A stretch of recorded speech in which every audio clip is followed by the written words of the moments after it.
At dinner, I spoke one sentence against my mother-in-law and my wife slapped me in front of everyone. Art. Across the face. In my own dining room. My name's Daniel. I'm a contractor. Been married to Michelle for 7 years. We were sitting around the table. Me, Michelle, her parents, her 2 brothers, her sister. They'd been living in my house for 5 years. Rent-free. Michelle's mother was talking, like she always did, about how I needed to work harder, make more money, provide better. I'd heard it 1,000 times. Usually stayed quiet. This time I didn't. Maybe if I wasn't supporting 6 extra people, we'd have more money. The table went silent. Michelle's face turned red. What did you just say? I said. The slap came fast, loud enough that her sister gasped. Don't you dare disrespect my mother. I touched my face. Everyone staring. Her dad stood up. You need to apologize. Right now. I looked around the table. At the people living in my house. Eating my food. Using my water and electricity. Not one of them worked. Not one of them contributed anything. No. Michelle stood up. Excuse me? I pushed my chair back. Stood slowly. I'm done. Walked upstairs. Grabbed a duffel bag. Threw in clothes. Toiletries. My laptop. Came back down. Everyone's still at the table. I looked at Michelle. I'll be back tomorrow. Then I walked out the front door. And made one phone call that changed everything. Met Michelle 8 years ago at a church barbecue. She was sweet. Caring. Family-oriented. That last part should have been a warning. We got married a year later. Small ceremony. Her whole family there. 2 years into the marriage, her dad lost his job. Construction company went under. Can they stay with us? Just until he finds something new. I said yes. Thought it would be a few months. That was 5 years ago. Her parents moved into the guest room. Her younger brother took the basement. Her sister and other brother crashed in the den we'd converted to a 2nd bedroom. 5 people. In my 3-bedroom house. The house I'd bought before we got married. My name on the deed. My mortgage. Michelle didn't work. Said someone needed to be home to help her mother. She had health issues. Never specified what kind. So I worked. 60-hour weeks. Construction jobs. Renovations. Whatever paid. Came home exhausted to a full house. No privacy. No peace. Her family treated the place like a hotel. Ate my food. Left messes. Complained when things weren't up to their standards. I kept quiet. Kept the peace. Michelle always took their side. Their family. We help family. But they never helped me. Never contributed. Never even said thank you. Now I was sitting in my truck outside a Marriott. Phone in my hand. I made the call I should have made years ago. My lawyer. Steve Patterson. Steve. It's Daniel. I need to file for divorce. Tonight. Steve met me at his office at 9 p.m. He owed me a favor. I'd renovated his kitchen last year at cost. What happened? I told him everything. The slap. The disrespect. 5 years of freeloading. He listened. Took notes. The house is in your name only? Yes. Bought it 2 years before we married. Any joint accounts? 1. Checking. Maybe $3,000 in it. Assets purchased during the marriage? Nothing major. Furniture maybe. He leaned back. Daniel, you've got a clean separation here. House is yours. No kids. Minimal shared assets. How fast can we move? I can file tomorrow morning. But here's what I'm concerned about, the family living there. Legally they're tenants now. Even without a lease. What does that mean? Means you can't just kick them out. You need to give them notice. 30 days in this state. My jaw tightened. 30 days. Unless they leave voluntarily. They won't. Steve thought for a moment. There might be another way. If the house is in your name only and they're not paying rent and you're filing for divorce, you could shut off utilities. Make it uncomfortable. Is that legal? It's your house. Your bills. You're not obligated to pay for people who aren't on the deed or lease. I sat back. What about Michelle? She's still your wife until the divorce is final. But if she stays there, she's choosing them over you. That helps our case. How long until this is over? 6 months. Maybe less if she doesn't contest. I nodded. Do it. File everything. Steve filed the paperwork the next morning. Divorce petition. Property division. Everything. Michelle got served at the house at noon. She called me 17 times. I didn't answer. Finally, she texted, "We need to talk. This is insane." I texted back, "Nothing to talk about." You made your choice when you slapped me. Daniel, please. Come home. We can work this out. That's not my home anymore. I called the utility companies that afternoon. Electric, gas, water, internet. I need to disconnect service at this address. Effective immediately. Sir, is this your primary residence? It was. I've moved out. I'm the only account holder. We can process that. Service will end tomorrow at noon. I made the same call 4 times. Then I called a locksmith. I need all the locks changed on my house. Today. You own the property? Yes. And I'm the only one on the deed. He met me there at 4 p.m. Michelle's car was gone. So was her dad's truck. The locksmith worked fast. Front door. Back door. Garage. Side gate. New locks. New keys. I kept one set. Put the other in my truck. When he finished, I walked through the house one last time. Looked at the mess. Dishes in the sink. Laundry everywhere. There's stuff scattered in every room. I took pictures. Documented everything. Then I left. Locked the door behind me. At 6 p.m. Michelle called again. This time I answered. What did you do? What needed to be done? The locks are changed. We can't get in. I know. Daniel, this is our house. No. It's my house.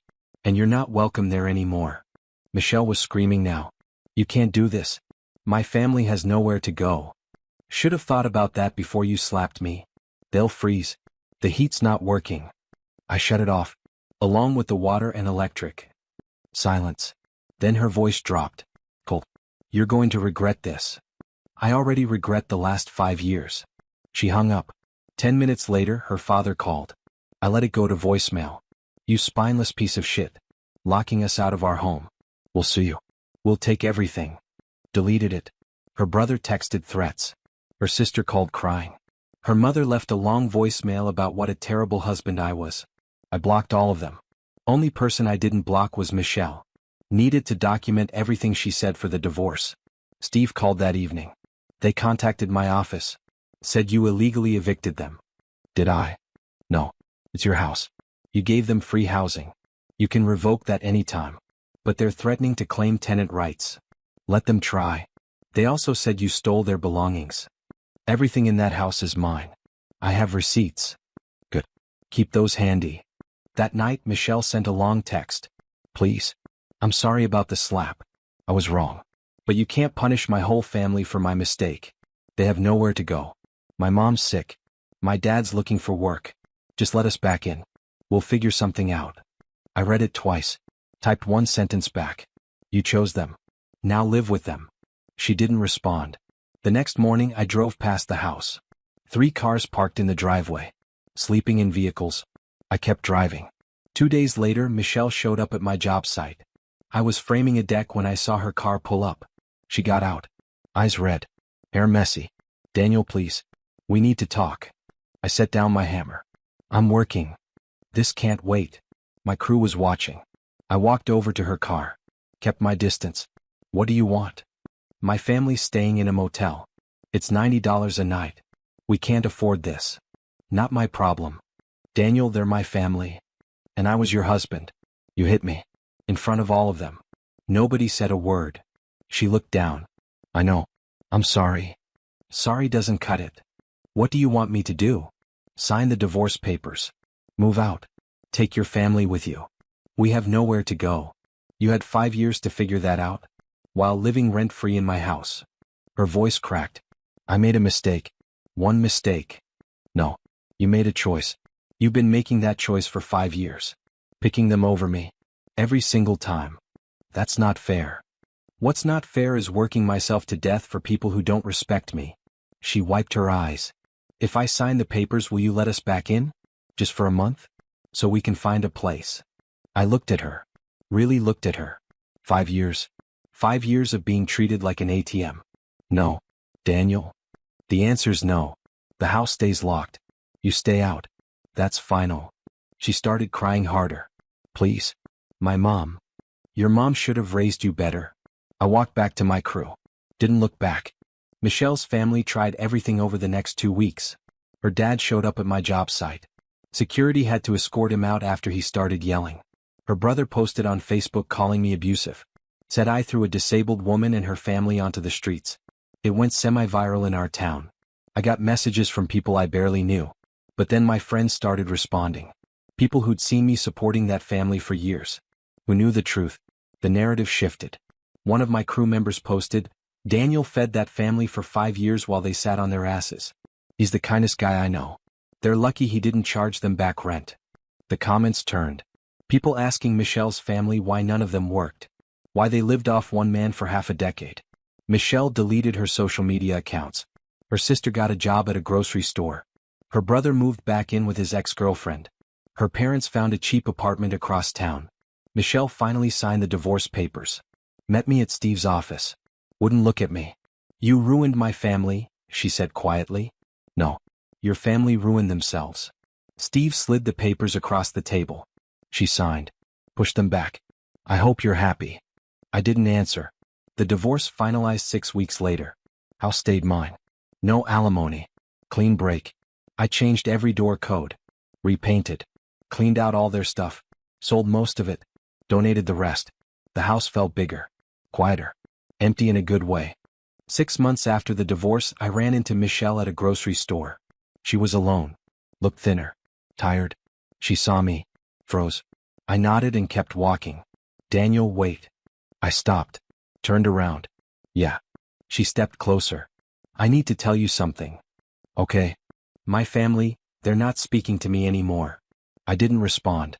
After the divorce, after everything fell apart, they blamed me. Said I should have kept you happy. Should have controlled you better. Her voice shook. "My own mother said I was worthless for losing you." "I'm sorry to hear that." "Are you?" I thought about it. "Yeah, actually I am. Nobody deserves that." She wiped her eyes. "I finally see it now. What they were. What I let them turn me into. Took you long enough." "I know." She looked at me. "For what it's worth, you were right. About all of it. I chose them over you every time. And I'm sorry." I nodded. "Appreciate you saying that. Does it change anything?" "No." She smiled sadly. "Didn't think so." I started to walk away. "Daniel?" I turned back. "Are you happy now?" I thought about my quiet house. My peaceful mornings. Nobody demanding anything from me. "Yeah, I am." "Good. You deserve it." I watched her walk to her car. Part of me felt bad for her. But most of me just felt free. I went home that night. Sat on my porch. Drank a beer in silence. My house. My peace. My life. Nobody to answer to but myself. And for the first time in 7 years, that felt exactly right.